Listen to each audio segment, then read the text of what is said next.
ഇക്കഴിഞ്ഞ ദിവസങ്ങളിൽ നമ്മൾ കണ്ടത് മാങ്കൂട്ടത്തിലിന്റെ തിരിച്ചുവരവാണ്. സത്യം പറഞ്ഞാൽ ഇനി രാഷ്ട്രീയത്തിൽ ഒരു ചെറു വിരലനക്കം പോലും മാങ്കൂട്ടത്തിലിനെ കൊണ്ട് സാധിക്കില്ല എന്ന് പലരും പാടി നടന്നിരുന്നു. അവിടെ നിന്നാണ് ഇപ്പോൾ മാങ്കൂട്ടം 38 ദിവസങ്ങൾ അടൂരിലെ വീട്ടിൽ തളയ്ക്കപ്പെട്ടിടത്ത് നിന്ന് ഉയർത്തെഴുന്നേറ്റത്. ഒരിക്കൽ പോലും വീണ്ടും പാലക്കാട്ടേക്ക് മാങ്കൂട്ടം MLA ഓഫീസ് വരെ തുറന്നു വരുമെന്ന് ആരും കരുതിയതല്ല. കാരണം 24 മണിക്കൂറിനുള്ളിലാണ് യൂത്ത് കോൺഗ്രസ് പ്രസിഡന്റ് സ്ഥാനത്ത് നിന്ന് മാങ്കൂട്ടത്തിലിനെ പുറത്താക്കലിന് സമാനമായി രാജിവെപ്പിച്ചത്. അന്നൊരു പത്രസമ്മേളനവും നടത്തി അടൂരിലെ വീട്ടിൽ കയറി മാങ്കൂട്ടം പിന്നീട് ഇരുമുടിക്കെട്ടുമായി ശബരിമല അയ്യന്റെ സന്നിധിയിൽ എത്തുന്ന കാഴ്ചയാണ് പിന്നീട് കേരളം കണ്ടത്. അതിനുശേഷം മാങ്കൂട്ടത്തിന്റെ എല്ലാ കണ്ടകശനിയും മാറി എന്ന് പറഞ്ഞാൽ മതിയല്ലോ. എന്നാൽ ഇന്നിപ്പോൾ തന്റെ രണ്ടാം വരവ് ഗംഭീരമാക്കി മാറ്റിയിരിക്കുകയാണ് മാങ്കൂട്ടം. ഇത് പറയാൻ കാരണം BJPക്ക് അല്പം വളക്കൂറുള്ള മണ്ണാണ് പാലക്കാട്. തിരുവനന്തപുരവും തൃശൂരും പത്തനംതിട്ടയും പോലെ BJP A ക്ലാസ് ആക്കി വെച്ച മണ്ഡലങ്ങളിൽ ഒന്നുകൂടിയാണ് പാലക്കാട്. അവിടെ CPM-നെ പോലും തങ്ങളോടൊപ്പം കൂട്ടി CJP രൂപീകരിച്ചായിരുന്നു മാങ്കൂട്ടത്തിനെതിരെ വലിയ മത്സരം കാഴ്ചവെച്ചതും. അർദ്ധരാത്രിയിൽ കോൺഗ്രസ് നേതാക്കളുടെ റൂം കുത്തി തുറന്ന് ട്രോളി ബാഗ് മാന്തി പരിശോധന നടത്തിയതുമൊക്കെ.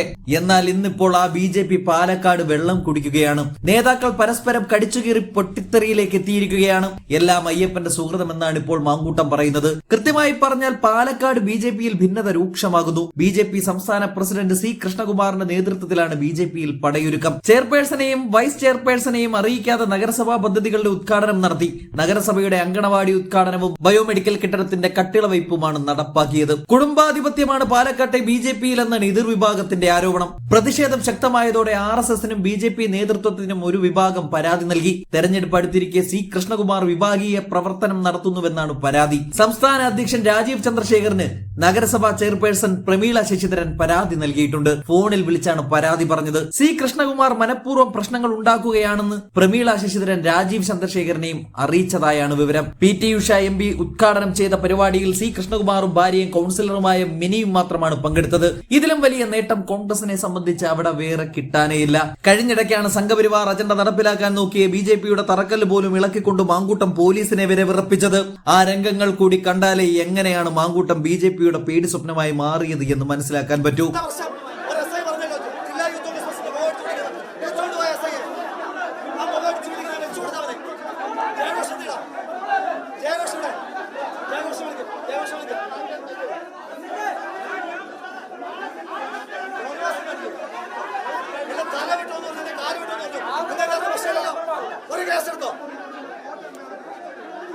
അവർ 2 മാർച്ച് എടുത്തോ കേസെടുത്തോ ആരെങ്കിലും അടിച്ചോ?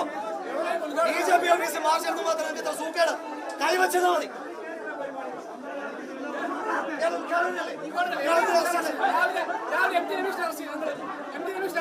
ഇയാളെ കൊല്ലുമെന്ന് പറഞ്ഞില്ല എവിടെ വെച്ചാൽ ലക്ഷമിണ്ടിയോ ഏർപ്പാട് വേണ്ട. ജയഘോഷം വിളിച്ച്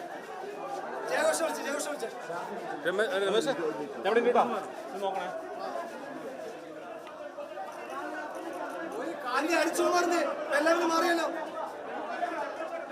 എന്റെ സ്റ്റാഫ് 2 പേരോട് പറയാം ഓഫീസിൽ ഇരിക്കണമെന്ന്. അവനോട് ശമ്പളം കൊടുക്കുന്നത് എന്റെ സ്റ്റാഫിന്. എന്റെ സ്റ്റാഫ് പ്രശ്നം ഉണ്ടാക്കിയോ? അവര് മാർച്ച് പിടിച്ച് തള്ളിയോ? എന്റെ 2 സ്റ്റാഫിനെ അടിച്ചു, 2 പേരെ അടിച്ചു. ഒരു പോലീസുകാരൻ പറയാ എന്റെ ഓഫീസിൽ ഇരിക്കണമെന്ന്.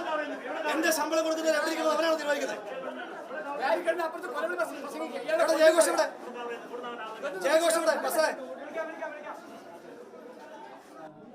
അങ്ങനെ പോലീസ് വല്ലാതെ RSS ഷോയൊന്നും കാണിക്കണ്ട.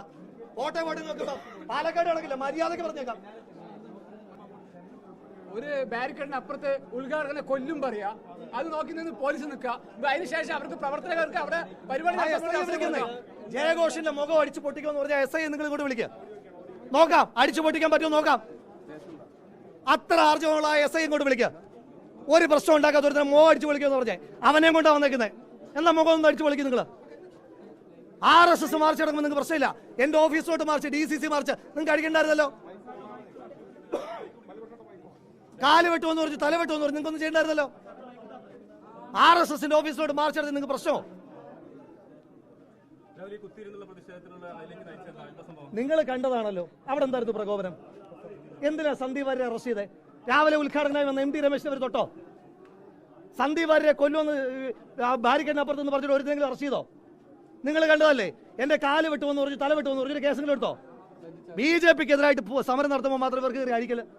എന്റെ 2 സ്റ്റാഫുകൾ റോഡ് സൈഡിൽ അവരെ അടിച്ചു. സ്റ്റാഫാന്ന് പറഞ്ഞപ്പോൾ പറയാ ആ ഓഫീസിൽ പോയിരിക്കണോ? അവരാണോ തീരുമാനിക്കുന്നത്? എന്റെ സ്റ്റാഫ് അവിടെ ഇരിക്കണമെന്ന്. അവർ സമരം ചെയ്തെങ്കിലേ അടിക്കാൻ പറ്റുള്ളൂ. പാലക്കാട്ടെ പോലീസ് വല്ലാതെ അങ്ങ് ഒരു സംഘിപ്രീണനമുണ്ട്. അത് കൈവച്ചിരുന്നാൽ മതി. മുനിസിപ്പാലിറ്റി മാത്രമേ അവർ ഭരിക്കുന്നുള്ളൂ. മുനിസിപ്പാലിറ്റിയുടെ പരിധിയുള്ള സ്റ്റേഷൻ അവരല്ല ഭരിക്കുന്നത്, RSS അല്ല. മർദ്ദിച്ച പോലീസ് നിങ്ങളിപ്പോ കണ്ടില്ല, എത്ര പോലീസുകാരെ ഞാൻ മാറ്റി വിട്ടു. ഇവരെന്തിനാ ലോ ആൻഡ് ഓർഡർ ഇനാക്ട് ചെയ്യാൻ വരുമ്പോൾ എന്തുകൊണ്ട് അവർ യൂണിഫോം ഇടാത്തത്?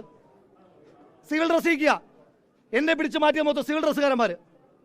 ഞാൻ ചോദിച്ചു നിങ്ങൾ പോലീസാണോ? ആണെന്ന് പറഞ്ഞു. മാറിയിക്കാൻ പറഞ്ഞു. യൂണിഫോമോട് കൂടിയല്ലേ പോലീസുകാരൻ. ലോ ആൻഡ് ഓർഡർ ചെയ്യണമെങ്കിൽ യൂണിഫോം വേണ്ടേ? പോലീസ് മാനുവലിൽ പാർട്ടല്ലേ? അതല്ലാതെ അവർക്ക് എങ്ങനെ ലോ ആൻഡ് ഓർഡർ കൈകാര്യം ചെയ്യാൻ പറ്റുക? ഇവിടെ കോൺഗ്രസ് സമരം ചെയ്തു കഴിഞ്ഞാൽ കോൺഗ്രസ് CPM ഓഫീസിൽ പോയി അവർക്ക് പ്രശ്നമില്ല.